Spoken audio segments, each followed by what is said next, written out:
तो IT managers और IT assistants को मैं ये रिक्वेस्ट करूंगा कि ये सुनिश्चित करें कि वो खाली शॉर्टकट नहीं डिलीट कर रहे हैं, वो ऐप को अनइंस्टॉल कर रहे हैं।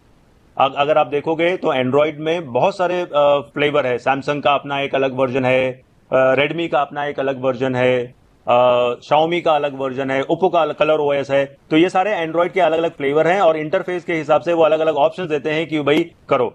तो इसमें कंफ्यूज नहीं होना है। एक क्लियर इंस्ट्रक्शन है कि जो ओल्ड ऐप उनके डिवाइस पे है सबसे पहले उसे अनइंस्टॉल करेंगे। खाली शॉर्टकट डिलीट करने से काम नहीं चलेगा, वो सारे ऑप्शंस वेरी करते हैं। ठीक है, तो पहला स्टेप है अनइंस्टॉल करना है और दूसरा स्टेप है गूगल प्ले पे जाके बिजागा ऐप को इंस्टॉल करना है। डाउनलोड करके मतलब प्ले स्टोर से आपको इंस्टॉल करना है। बिजागा ऐप प्ले स्टोर पे लाइव हो चुका है। एक चीज मैं बताऊंगा, सभी से मैं क्लियर बता दे रहा हूं, भले ऐप ऑनलाइन हो चुका है लेकिन इस पे कोई लॉगिन नहीं करे क्योंकि लॉगिन हमने डिसेबल किया हुआ है। हम अपने प्लान के हिसाब से जो हमने तय किया था लॉगिन हम कल ओपन करेंगे। कैंप में ही लोग इसे एक्सेस कर पाएंगे, तो उसके पहले कोशिश भी ना करें, अननेसेसरी सर्वर पे हिट बढ़ेगा, उससे कोई लाभ नहीं हासिल होगा। तो ये ऐप कल के पहले नहीं चालू होने वाला है, इतना आप लोग ध्यान में रखिए। तो अनइंस्टॉल हो गया, इंस्टॉल हो गया, आपको ये इंटरफेस आ जाएगा जो सामने आपको दिखाई दे रहा है स्क्रीन के ऊपर। रजिस्टर्ड मोबाइल नंबर से लॉगिन करना है, आपको लॉगिन डालना है, पासवर्ड डालना है।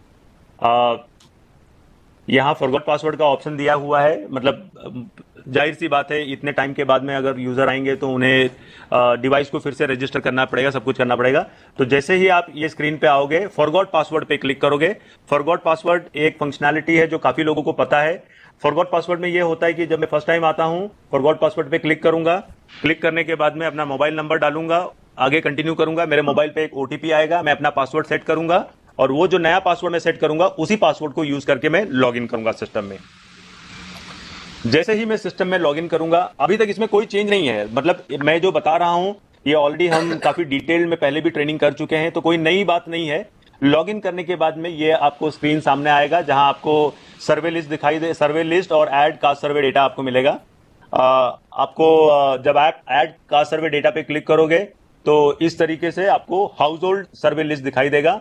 हाउस होल्ड सर्वे लिस्ट पे आपको क्लिक करना है और क्लिक करने के बाद में इस तरीके से आपको डिटेल भरना है कि इस फैमिली लिविंग, या और भी अगर आप नीचे जाओगे तो ये जैसे जो 17 क्वेश्चन थे हमारे, ये वैसे की वैसे ही भरना है, क्वेश्चन नंबर 1 से क्वेश्चन नंबर 17 तक। जहां जहां एस्ट्रिक है वो मैंडेटरी है, जहां एस्ट्रिक नहीं है वो मैंडेटरी नहीं है। फॉर एग्जांपल अगर आप देखोगे आधार नंबर कोई दे रहा है तो आप आधार नंबर एंटर कर लीजिए, नहीं दे रहा है आप उसे ब्लैंक छोड़ सकते हो। ये सेव नेक्स्ट, जब जैसे किसी फैमिली में, किसी हाउस होल्ड में 4 फैमिली है तो पहला आप ऐड करोगे, सेव नेक्स्ट पे क्लिक करोगे और ये पूरा ब्लैंक होके आपको सेकंड फैमिली का डिटेल ऐड करने के लिए बोलेगा। फिर से सेव नेक्स्ट पे क्लिक करोगे, ये तीसरा फैमिली का डिटेल ऐड करने बोलेगा। ऐसे कर करके जब आप आखिरी स्क्रीन पे पहुंचोगे तो रिव्यू एंड नेक्स्ट आएगा। रिव्यू एंड नेक्स्ट का मतलब ये होता है कि भाई मैंने सब कुछ कर लिया है, अभी मुझे ये रिव्यू करके सबमिट करना है। आप रिव्यू एंड सबमिट करोगे तो इस तरीके से एक कंफर्मेशन आएगा जहां पूछेगा कि अगर ये आप एक बार सबमिट कर देते हो इसमें आपको एडिट करने की कोई फैसिलिटी नहीं मिलेगी, एक बार फिर इसमें आप कोई फेरबदल नहीं कर सकते हो। आप सबमिट कर दोगे, ये ऐसा चला जाएगा। सबमिट हो गया और होने के बाद में ये ऊपर जो आपको ब्लॉक्स दिखाई दे रहे हैं, 4 ब्लॉक्स दिखाई दे रहे हैं। पहला ब्लॉक है ड्राफ्ट, दूसरा ब्लॉक है नॉट फिल्ड, तीसरा है सबमिटेड, चौथा है टोटल। ड्राफ्ट का मतलब ये होता है कि जैसे किसी हाउस होल्ड में 10 फैमिली मेंबर हैं और आपने 5 का डिटेल एंटर कर दिया है और आपका 5 को बाद में करना है, तो वो सारे इन प्रोग्रेस एंट्री जो आपने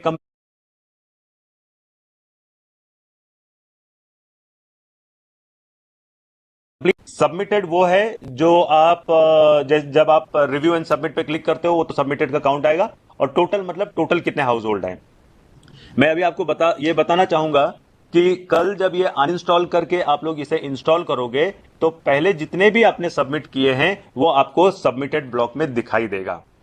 जितने भी हाउस होल्ड की एंट्रीज आपने पहले सबमिट किए हैं वो आपको सबमिटेड ब्लॉक में दिखाई देगा।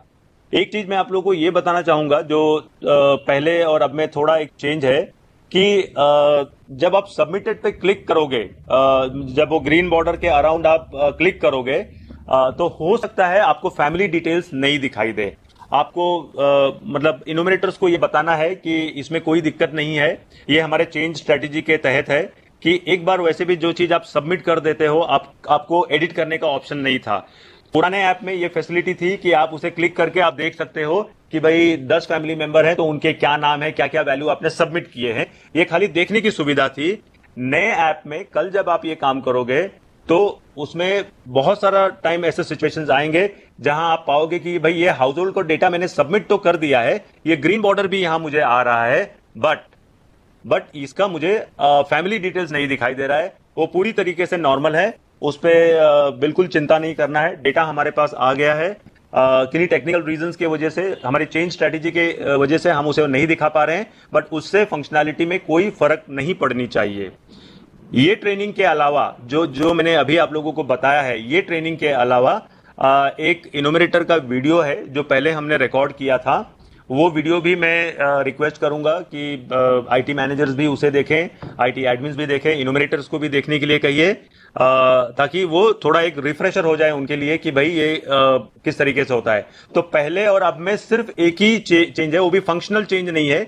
पहले आप जो सबमिटेड डेटा पे क्लिक करते थे, आपको जो आपने सबमिट किया है वो पूरा फैमिली मेंबर्स के डिटेल दिखाई देते हैं। यहां जो नए आप एंटर करोगे वो तो आपको दिखाई देंगे, लेकिन हो सकता है पुराना जो आपने सबमिट किया है, खाली हाउस होल्ड सबमिटेड है ये आपको पता चले, बट उसके अंदर क्या डिटेल आपने सबमिट किया है पॉसिबल है कि वो आपको दिखाई नहीं दे।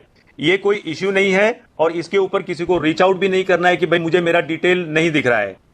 ये एक प्रॉब्लम है, ये एक चेंज है। दूसरा चेंज ये है कि बहुत सारे इन्यूमरेटर आपके पास आएंगे कि भाई मैंने डेटा सबमिट तो कर दिया है, बट मेरे सुपरवाइजर को डेटा नहीं दिख रहा है। तो सभी को मैं ये बता देना चाहूंगा कि सुपरवाइजर का फ्लो अभी फिलहाल नहीं चेक करना है। कोई भी सुपरवाइजर ये क्वेरी नहीं रेज करेगा कि भाई मेरे इन्यूमरेटर ने डेटा सबमिट कर दिया बट मुझे दिखाई नहीं दे रहा है। ये चेंज इन स्ट्रेटेजी है। सुपरवाइजर का फ्लो हम बाद में कवर करेंगे।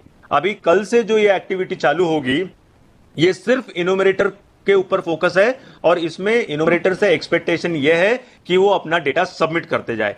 इसके अलावा किसी को भी कुछ देखने की जरूरत नहीं है। ना चार्ज ऑफिसर को जाके चेक करने की जरूरत है कि वो सुपरवाइजर के पास आया या नहीं आया, ना सुपरवाइजर को देखने की जरूरत है कि ये उनके पास आया या नहीं आया। मैं अभी ही क्लियर कर देता हूं कि कल से जो सबमिशन होगा इन्यूमरेटर जो करेंगे वो सुपरवाइजर के पास नहीं जाने वाला है। इसके बारे में हम और आगे आपसे कम्युनिकेट करेंगे, बट कल से जो सेशन चालू होगा, तो ये जो एक्टिविटी चालू होगी, प्राइमरली ये टारगेटेड है इन्यूमरेटर का डेटा एंट्री, इसके अलावा कुछ भी नहीं है।